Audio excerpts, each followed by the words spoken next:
before coming over here, I was going through my mission journals and just kind of refreshing my memory on some things. And I went back to one zone conference from October 2014.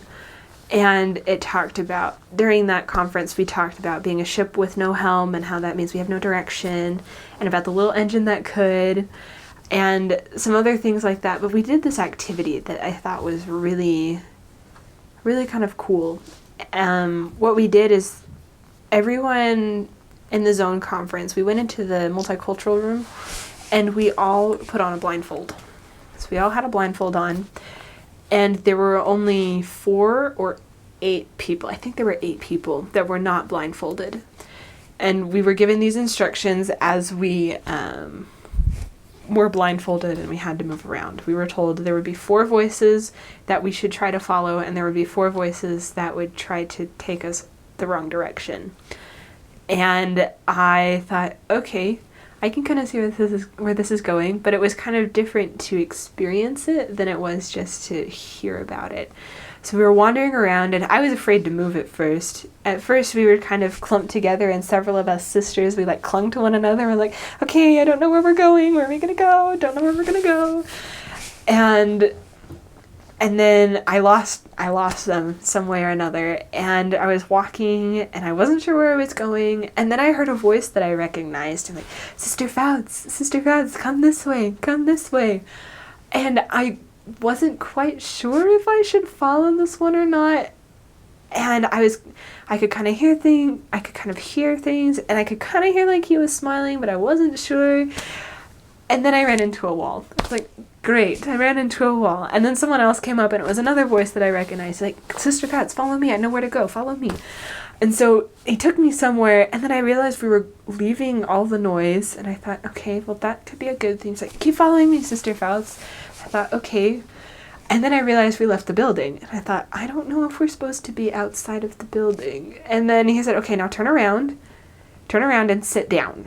It's like, okay, so I felt there was a chair there, so I turned around and I started to sit, and then this other voice came up, was like, no, Sister Fouts, don't sit there. What are you doing? Get up. You're not supposed to sit there. You're supposed to keep moving. Come on, get up. And I thought, I don't know what I'm supposed to do. I'm confused. And he said, come on, you gotta go with me. If you follow me, you won't be confused. And those other voices, they'll make you confused. And I thought, well, I'm definitely confused. So I better get up and move and do something else. So I sat there for a moment, and then I thought, I'm gonna follow this elder, because it was another elder that I knew. It was my zone leader currently, and he said, "Follow me, Sister Fouts, follow me." And so I started to follow him, and I was going slowly because I wasn't sure what was in my way or anything. And he said, "Oh, hold on for a second. I gotta help someone else." So I stayed put for a second, and then he went and got someone else. He's like, "Okay, sisters, you gotta follow me." And then he said, "Hold on, I gotta go get someone else." And so he grabbed someone else, and we started walking. And then we could hear the sounds diminishing as we started walking into an area that was more quiet, but it was also a lot brighter. And I thought, I see where this is going now. And so we get to the very end, and one of the senior sister and her husband were there at the end, and they each grabbed our hands and helped us sit down, and like, you made it. And I thought, this is so many lessons to it. One, even if there are some voices that we recognize, we have to pay attention to what's going on around us. You have to pay attention to where it's leading us and whether we're confused or not, because that confusion definitely won't come from God. And the other thing that was comforting was that the elder, he wasn't leaving us alone. He was just going to go help others as they needed it, so that we could all get to where we needed to go. And then just the feeling of the calm and the quiet and the brightness, it just reminded me of the temple and probably even the celestial kingdom. When we get there, when someone welcomes us at the end and says, "You did it, you made it, you're here, you can rest, you've done it." It